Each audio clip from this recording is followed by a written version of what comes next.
America का सबसे glamorous शहर, जहां रहते हैं हॉलीवुड स्टार्स, अरबपति बिजनेसमैन और दुनिया के सबसे पावरफुल लोग। वही लॉस एंजलिस आज बन रहा है ट्रंप की सख्त इमिग्रेशन पॉलिसी का सबसे बड़ा निशाना। लेकिन सवाल उठता है, व्हाई लॉस एंजलिस? आखिर इस शहर को ही क्यों चुना ट्रंप प्रशासन ने अपने सबसे बड़े इमिग्रेशन क्रैकडाउन के लिए? नमस्कार, मैं हूं आपके साथ प्रेरणा कौशिक और आप देख रहे हैं एनबीटी इंटरनेशनल।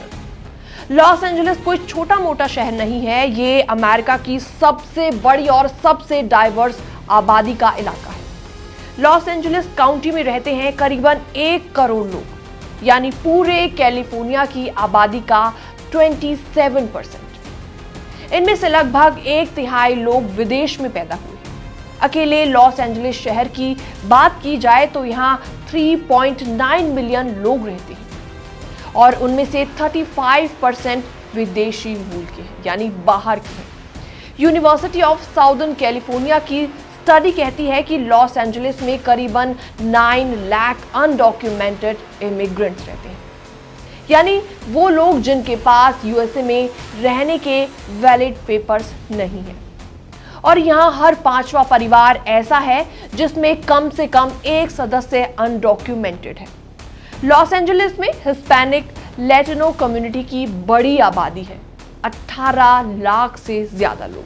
जी हाँ, आधा मिलियन से ज्यादा एशियंस, नेटिव हवाइंस और पैसिफिक आइसलैंडर्स भी। और 56% लोग ऐसे हैं जो घर पर इंग्लिश के अलावा दूसरी लैंग्वेज बोलते हैं, खास तौर पर स्पेनिश लैंग्वेज। यही डाइवर्सिटी लॉस एंजलिस को ट्रंप की सख्त इमिग्रेशन पॉलिसी का सबसे बड़ा टारगेट बना रही है। प्रोटेस्ट आखिर इसमें कैसे शुरू हुए, ये फिलहाल आपको बता दें। तो ये सब कुछ शुरू हुआ शुक्रवार को, जब आइस यानी कि इमिग्रेशन एंड कस्टम एनफोर्समेंट ने लेटिनो डोमिनेटेड इलाकों में छापेमारी की। दर्जनों अनडॉक्यूमेंटेड माइग्रेंट्स और सस्पेक्टेड गैंग मेंबर्स को पकड़ा गया। रेजिडेंट्स ने किया विरोध, जिसमें नारेबाजी हुई और अंडे फेंकने तक की नौबत आ गई। और उसके बाद पुलिस ने पेपर स्प्रे और रबर बुलेट से क्राउड को हटाया और फिर लॉस एंजलिस में 5 दिनों से लगातार प्रदर्शन जारी है। डोनाल्ड ट्रंप एडमिनिस्ट्रेशन ने लॉस एंजलिस में भेजे 4000 नेशनल गार्ड ट्रूप्स और 700 मैरीन्स। जी हाँ, प्रोटेस्टर्स ने सड़कों पर आगजनी, रोड ब्लॉक और सरकारी दफ्तरों पर हमले करने शुरू कर दी। और तो और एप्पल स्टोर में भी लूटपाट की गई। ट्रंप की ऐसे में घोषणा है कि हम हर दिन 3000 इलीगल माइग्रेंट्स को पकड़ेंगे और रिपोर्ट करेंगे।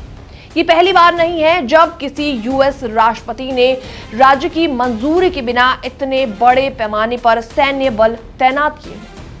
तो ऐसे में क्या मतलब है इसका इंडियंस और इमिग्रेंट्स के लिए, इसके बारे में आपको बताते हैं। दरअसल अगर आप अनडॉक्यूमेंटेड हैं, ओवरस्टे पर हैं या फिर मिक्स्ड स्टेटस हाउस होल्ड में रहते हैं, लॉस एंजलिस जैसा शहर अब सेफ जोन आपके लिए बिल्कुल भी नहीं है। आइस की छापेमारी अब किसी भी समय हो सकती है। डेमोक्रेटिक नेता ने इस पर अपना रिएक्शन देते हुए बोला कि ये तानाशाही है। ऐसे में डोनाल्ड ट्रंप वापसी के बाद इमिग्रेशन एनफोर्समेंट को लेकर पूरी तरीके से सीरियस है। लॉस एंजलिस सिर्फ एक शुरुआत है। आने वाले समय में Indian origin families, students and visa holders को एक्स्ट्रा अलर्ट रहने की जरूरत है। फिलहाल इस रिपोर्ट में इतना ही। बाकी वर्ल्ड से जुड़ी छोटी और बड़ी खबरें देखने के लिए बनी रहिए एनबीटी इंटरनेशनल के साथ।